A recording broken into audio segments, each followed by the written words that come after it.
and find a way of paying their money. But that is not enough for them to create artificial scarcity. Scarcity of petrol, which is very key, and further criticize to say they want to compound our problem by going on strike, by down tooling, and for what reason? For the money which federal government is owing them, and this was not the money that was owed by present government. It was past administration. The past administration, and of course, it's even questionable because don't forget that they said by the time the man removed subsidy, it was clear and it was said that a whole lot of scam were in subsidy regime. So it's even questionable, and because of that, they were creating artificial. So that was the reason I'm trying to recast your mind back to the IPMAN member who did not mention his name when he took us up to say that we are not. You can see reasons why people will continue to criticize IPMAN because they also not being fair with the Nigerians. They also not being fair, and they have been speaking with both sides of the mouth. I told you last Monday that we did not know who was telling lie, whether NFPCL or IPMAN, and Nigeria can decode, can decipher to this. Having said that, they need to look at the issue, and if they have to flush out some saboteurs who are IPMAN members, why not? If they are the clock in the wheel of progress, why not? If they have to flush out some of the MoMA members, that's the major marketers, why not? I think what federal government needs to do and what Nigerians are asking them to do is to be on the same page by ensuring that we get this fuel supply, whether through MoMA, that's major marketers, or IPMAN. This must be solved, and it must be solved quickly so that Nigerians will have the cause to smile again. You know that last week, but this week we have, of course, today's Monday, a lot of fuel quite expensive, 900, 950 pounds. That's why the fact that some major marketers are still selling for 50. Yes. Some major marketers, even NPCL, are still selling for 580. 580. So what is the disparity? How do you justify the disparity between 580 to 950? How? So are they telling us that before they can lift the fuel from where they are lifting from, they need to bribe through?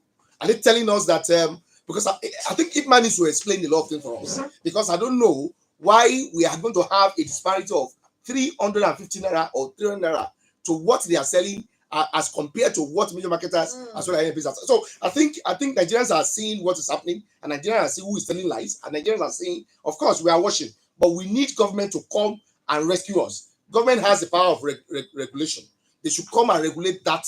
Of course, I want to commend the State Assembly, because last week they came about consumer rights bill, which will inaugurate the committee that will be going around to look at how people are being treated. I'm talking about whether through fuel, whether through other commodities. They are trying to inaugurate that in Ogun State. So if that is inaugurated, of course, we have it at the federal level already, but they are not performing well. So we need to tell them they need to go to the streets. They need to regulate effectively, so that these people that are sabotaging the effort of federal government, state government, to ensure that things are getting normal, are being arrested and being flushed out from the system. Let's just all give it.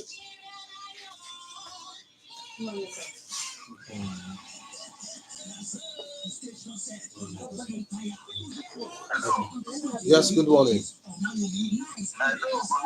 Yes, where are we on to?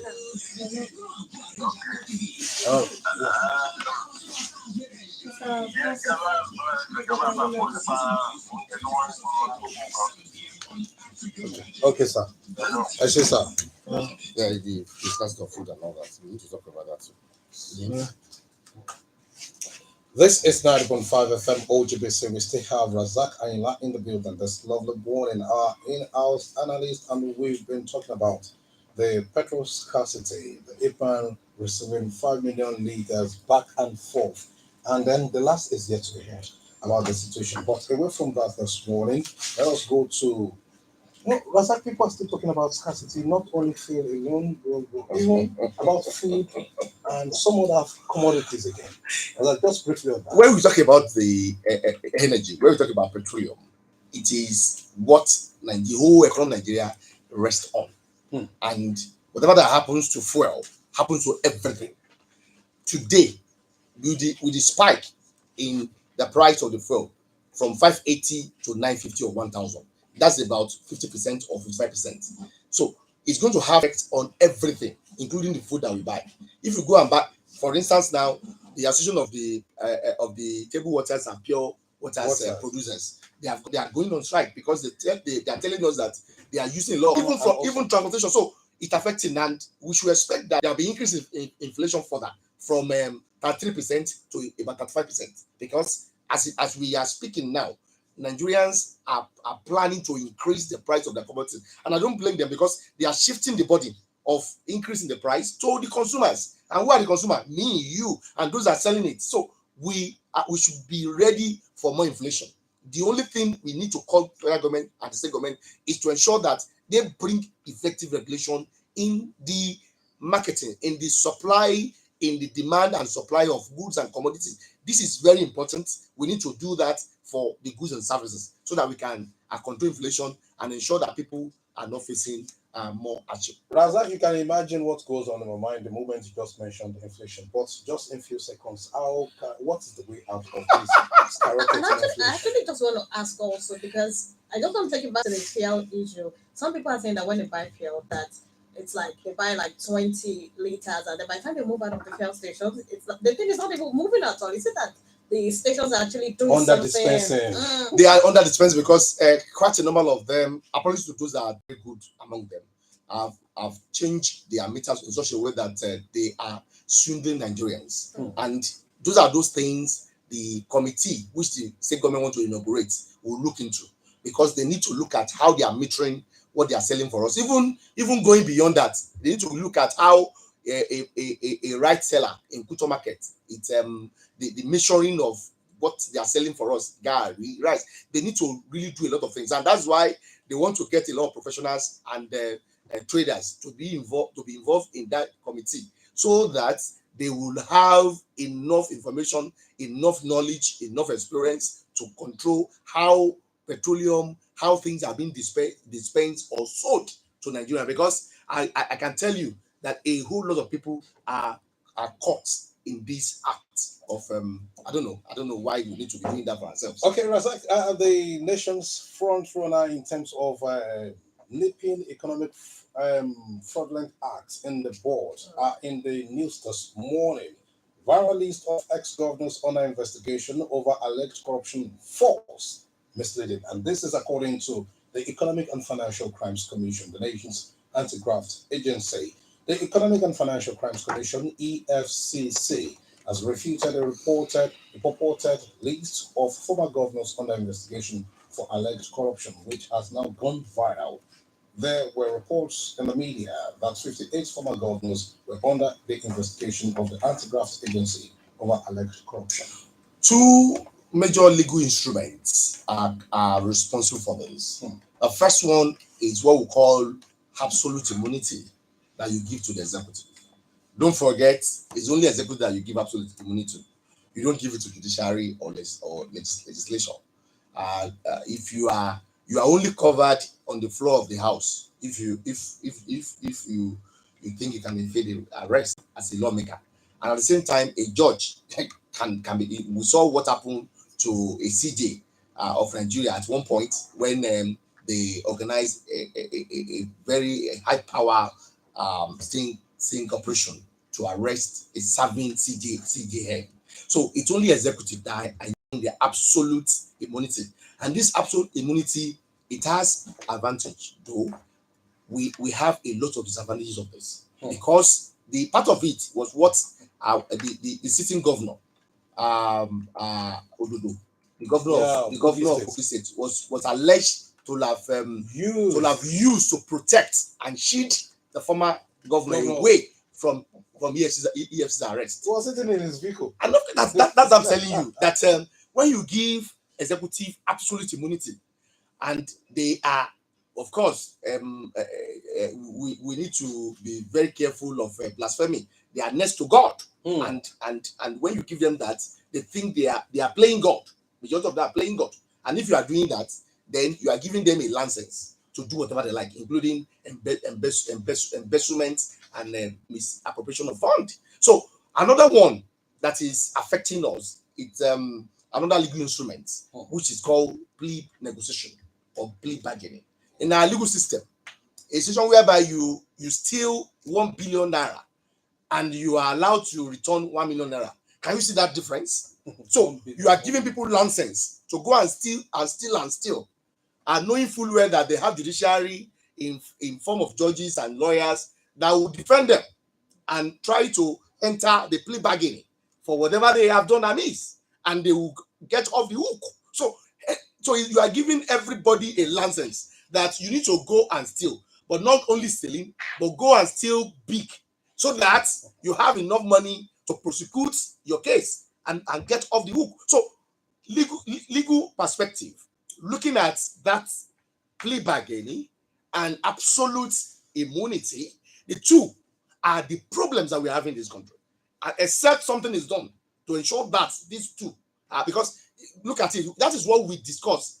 Lawyers discuss even in law school, in faculty of law, that hey, why do we continue to be having this plea bargaining? Why do you continue to be having this absolute immunity in our legal system? This is affecting us.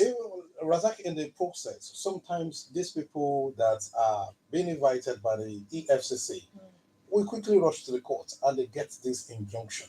They will say ex parte, one has actually overruled the one at the state level, the federal one, Exactly. the court of higher jurisdiction. So the moment the state judiciary is actually giving one order, the federal will go. Then from there to the appeal, I don't know. Maybe the Supreme also gives maybe an injunction on ex parte order. Interim injunctions in the name of ex parte injunction, it is one-sided. It's something that they hide under when they, of course, are alleged to have committed crime, and they have, because they know that it's one that they will only listen to you as the first complainant, not the person, not the other party. So it is a kind of what I would call a kind of handcuff that is being given to the other party, because you will not hear the side of other party before such injunctions is granted.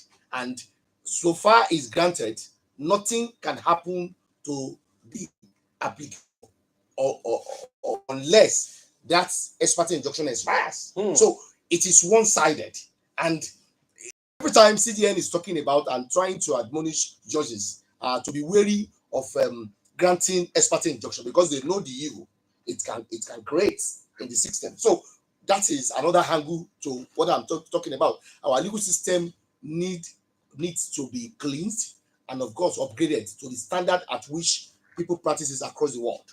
Because the way we are using it in Nigeria, I bet to disagree that we will move forward politically, economically, legally, and what have you. Okay, so let's move to this was a statement made by Fagbemi San. This is also a story coming from the Vanguard. The federal government has pledged to review the law imposing sentencing for suicide attempts. The Attorney General of the Federation, Minister of Justice Prince Lateef Fagbemi San, said the federal government will liaise with the 36 states to reappraise the extant laws prohibiting suicide. Yeah, you're a lawyer, so you should be. Sometimes what comes to your mind, Razak, when someone wants to intentionally or unintentionally take his or her life? From three perspectives. Okay. Number one, religious perspective. We know that we have two major religions, and of course, two of them. I said three. The two of them. I'm talking about the two of. I'm talking about Christianity and Islam. Okay. They abhor you attempting to kill yourself, because they will tell you that if you kill yourself, you have been given a license to hell. Yes. So that is religious perspective. Social perspective. How will you kill yourself? For what reason? Why? Is it because of penury? Is it because you are facing some challenges that you think is over? But there's also They are bigger than you, and there's no hope. Or marital issues. Or marital. So you don't have any reasons to kill yourself socially. Even in Yoruba tradition, in African tradition, if you do that, it's a taboo for you to do that. Then let's look at the legal perspective. Even you attempt to commit suicide is criminal. Let alone doing suicide itself. Wait, I would want you to like disabuse the minds of Nigerians this time around that for you to kill yourself is criminal. It's criminal, yeah. Because If some you people will tell you that I'm tired of this life, you understand, and they would want to take their lives. if you attempt suicide, it's criminal offense, and if you are arrested, you are going to be arraigned before the court of competent jurisdiction. Then, if eventually that person kill himself, and they arraign that person, you have seen a situation whereby somebody is buried and is shamed because he's serving J10. Wow. Yes, of course, Shamed. it's shame because it's 7 J10, and that's the reason it's shamed. But majority of them, when they died, people don't prosecute them afterwards, as in prosecute their corpse. So that's the reason you may not really okay for somebody that died. Of course, you leave that person to God to decide, because nobody is ready to prosecute such a person. But some people will say it is my life. It's not your life. It's anything that is criminal. It's an offense against it. Not even that's the reason if somebody commits crime now, it is you and the state, not you and the person you. For instance, if you commit a criminal offense against a family, for instance, and peradventure that person is arrested and is brought to court, you are going to see in the chat sheet that they will say state versus that person, or the commissioner of police versus that person. So that is telling you that anything that has to do with crime, it is under the criminal jurisdiction, and you will be treated accordingly. Now, Rasaq still under the law. Some people, some families that are actually odds would say we are no longer interested in pursuing this case. We are actually settling out of court. But some people, this court will say, okay, it is against the state. You understand that they are not letting off the hook. That's what I'm saying. If you can only settle cases that have to do with civil case out of court, anything that has to do with criminal, it's gone beyond the family to decide to do again. That's the reason if any family even attempts to bring a criminal case and go and settle it out of court, then they're also committing crime again. So that's the reason it goes beyond arbitration mediation. When we talk about crime, you can only mediate or arbitrate on civil matters. You can never. That is criminal.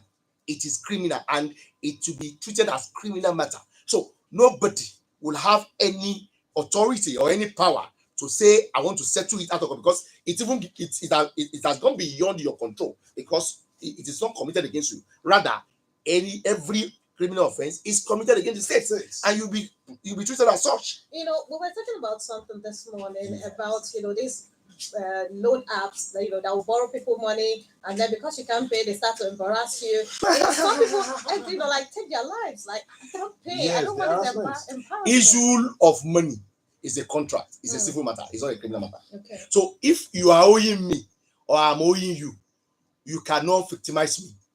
I will tell you when I have a time to pay your money. It's a civil matter, and that can be settled out of court.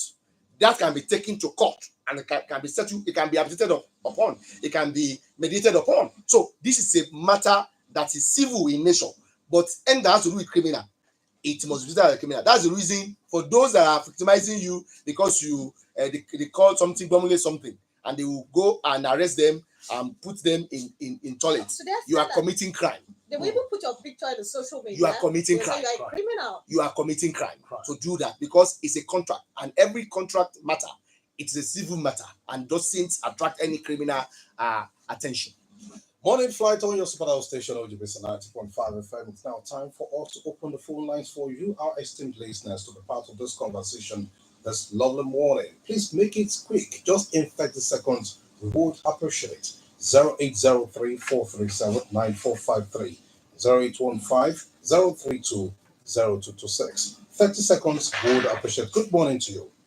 Good morning, good on the program. Good morning, ma'am. This is Good morning, ma'am. I still want to appeal to the government to please find something to do about this petrol scarcity. It is bad. It is very, very difficult today. Prices are going up. The sales are not coming. The whole thing is more or less paralyzed. Please let the government do something about it. Thank you very much. Thank you so very much much. for 08034379453 and 025 Hello, good morning. Hello, good morning. Good Good morning. morning, sir. I like Temitope as my name. Thank you very much. Please I'm make it calling quick. from Ilakari Ndomun. On the issue of fuel, it is government that the NNPCA that still giving us problem. My dear brother, their plan failed because we know that Tinubu said there is no more subsidy. Are you getting me? Yes. And they want the import. They said they believe those refinery, the Dangote and the down of the River State will continue to produce at this April, at the end of April. That's their plan before. But that one failed. So they have the what you call reserve. They want for importation. That importation is now coming. It doesn't take the effect of the situation. And then they now go back to the what you call reserve now. You see they are now going back to reserve. Okay. That is the point, my dear brother. It is the government that seriously say they plan their things because they say there are no more subsidy and they look, all those people you are complaining that they are selling 9 it's the way they bought it. Thank you very They bought much. it from second hand. All Thank you. And that's just it. So you can see that a lot of things are coming up now. That it was bought from second hand. Second hand means bribery and corruption, and that's what it means because you did not buy it from the. Hello, good morning. Good morning. Good morning, sir. Thank you so much for calling. Thank you very much. Good morning, Rasaq. Good morning, sir. Yeah, the name remains Wole Owosheni. I'm calling from Ilaro. Welcome. Yes, sir. Yes, sir. This fuel of a thing, I think the government is in the right position to come to our aid now. The matter of the hitman, whether Major marketers, Moman. past administration or what have you, I think the ball now is part of the government to rescue Nigerians.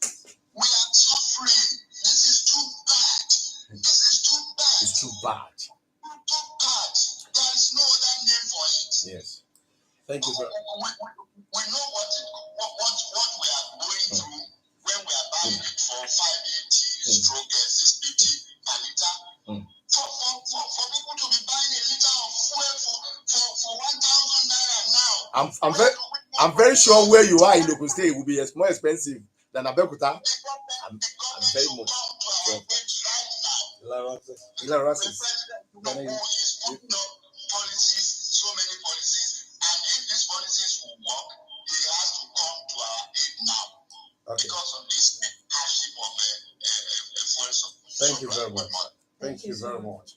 I'm aware that because of the issues that IPMAN members are being created, are created in the system, the NNPCL gives only 20% to them.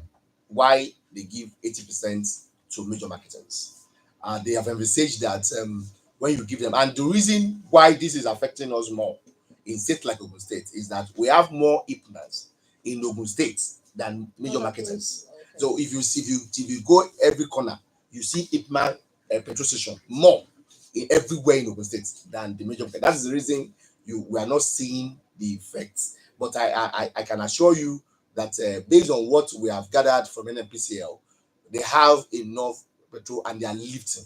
If you go to NNPC mega station in Abeokuta, in the last 1 week they have been selling fuel every day at 580. So I hope we have more that in Abeokuta and all other parts of Ogun State. Cheaper rate. Yeah. It's so unfortunate that IPMA, like I said, are creating issues in the system. What I sincerely appreciate in this area is that the fact that Americans, but some of the filling stations that are just only vehicles and tricycles and motorcycles that are attended to. But some would always go by the side after getting for 580. They could go to one corner, stand, just offset the to petrol, take it then and buy go another and one. join the queue again. That's what I'm and they will saying. sell at exorbitant prices. That's what I'm saying. That bribery and corruption that is taking place in that sector, and that's the reason you will see that like Alhaji said, that some of these IPMA members are buying from second, third party.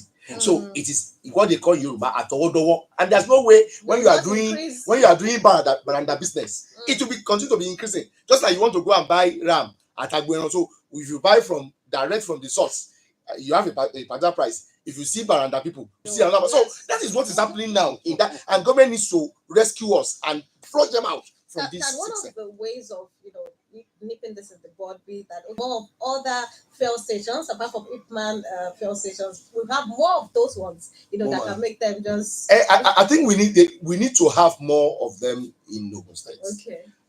We've had enough of Ipman. We need to have more of moment to come to Ogun State, because I bought. I was in Ife last week, and I bought from major marketer. I bought it at 650.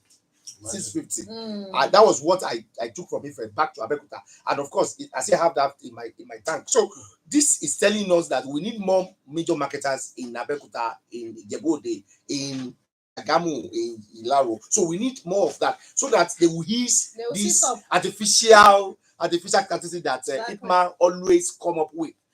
They have used that as a kind of measure to get whatever they want to get from federal government. But I will tell you that the Tinubu that I know will look into their papers. That's what they are claiming, that is owing them 200 billion naira as a subsidy in 2022. I'm very sure Tinubu that's going to fight, because Tinubu is not Mobile president. He will look into that document, and before he decides what to do. So as I quickly let us go to your constituency this morning, I will be joining these stories together.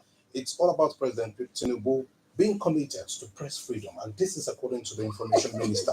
Understand? Because the minister of information, your constituency too. We are our constituency. The minister of information and national orientation, Alhaji, has expressed the commitment of the President Bola Tinubu-led administration to ensure the freedom of the press. And now to the aspect of the NUJ president, Comrade Chris Isiguzo. He said that press freedom is a right and not a privilege. It's unfortunate that I am one of the escorts of NUJ. We have been paying lip service to the usual of press freedom, even within NUJ. And it's so unfortunate that we are not talk and do. We are talk and talk and talk and talk. And we just need to put our house in order, because what happened recently to Segun Olatunji brought to the fore to the fact that we are not safe. And of course, there's no insurance for any one of us. We just walk and walk. And of course, if we go, God forbid, we go, nobody remember. What has happened to Delegua? What has happened to Bayo? What has happened to quite a number of our guys? There's one even in the police net at the moment. So quite a number of them are in police net. I know what me and some of my colleagues face, even practicing journalism. So I want NUJ to be talk and do organization, or talk and do professional body, rather than talk and not doing anything. So we need to partner with federal government and various state government on how to guarantee, because you see there's what we call FOI Act, Freedom of Information Act. Is it happening? Is it in operative? It's not. It's not in operation almost everywhere. So we just need to really let's just be hopeful that the new president, because Izuzo is going by October, maybe new president of every day will look into that, and we also tell our colleague at the state level to also be very active. Okay. Your car key. No, I think I'll let Your battery. I didn't run that. No. I'm going to start saying no power. Let's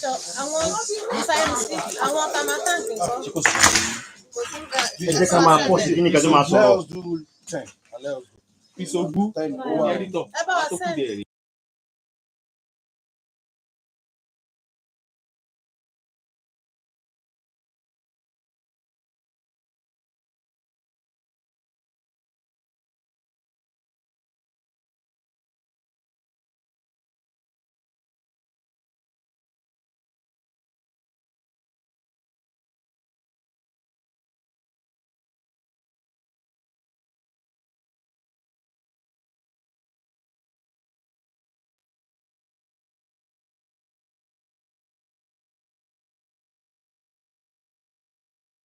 highway should not use road upon confusion. This was said by Murray Bruce. This story is coming from the Punch newspaper. A member of the 8th Senate, Ben Murray Bruce, Calabar Coastal Highway as enemies of progress who should not ply the road when it's completed. He said this on his X page. In Yoruba, our Baba believes that you cannot have a child delivery without pain. It's one of the pains that we are going to get when we want to develop. Coastal Road, Lagos Calabar Coastal Road, is the right thing to do at this point in time. And of course, whoever that is criticizing does not want Nigeria to grow. Because if you look at what it will save us, in fact, I am supporting this wholeheartedly, and I'm praying that it should be completed within the time frame they earmark for it. So we support them. They must do it. Look at what it will bring for all of us, from Lagos Assist down to Calabar. What that is telling you is that it's connecting the whole South. That's just the truth. It's connecting the whole South, and we are having 17 states in the whole South. So if a road will connect 17 states, And so that is massive. Why are they criticizing? That is, some people are just like that. And don't forget that we have some opposition party will criticize because they want to get there, and it's part of their strategy to run down on the present government. Of course, this government also did for the other government when they were there, but let's don't let us play politics to cause problem. Let's play politics for development. Let's engage in development politics rather than disruptive politics. Just your comment on this quick one, because time is against us now. Ondo man kills cousin, friends, sells parts to ritualists. A man, detectives from Ondo State Police Command have arrested middle-aged man Dolapo Daniel Babalola, who confessed to killing his childhood friend Opayemi Oyelakin before stealing his motorcycle. And he even sold his body parts. That's so terrible. That's so terrible. And every home, rally and religiously, we need to enforce it on them. And that is when we were growing up. This was what happening, because our father will not take it from you. So may God help us. We need to. God will definitely help us. That is how we call it a wrap on this morning's edition of Morning Flight on OGBC 90.5 FM. Sincere appreciation once again to an in-house analyst, Rasaq Ayinla. Thank you as always. Thank you so much for coming. Rasaq Ayinla is the regional editor of Business Day newspaper. I think I'm not a deputy editor. Okay, sorry, the deputy editor. Thank you. Business Day. Thank you so much for your time. It's a pleasure. And sincere appreciation to those that we worked with this morning. Chris Obu has been studio about Samuel Adeneye, RTT Francis Show. It's been a Yemisi Shodipo production. Thank you so much for listening, for calling. We appreciate you.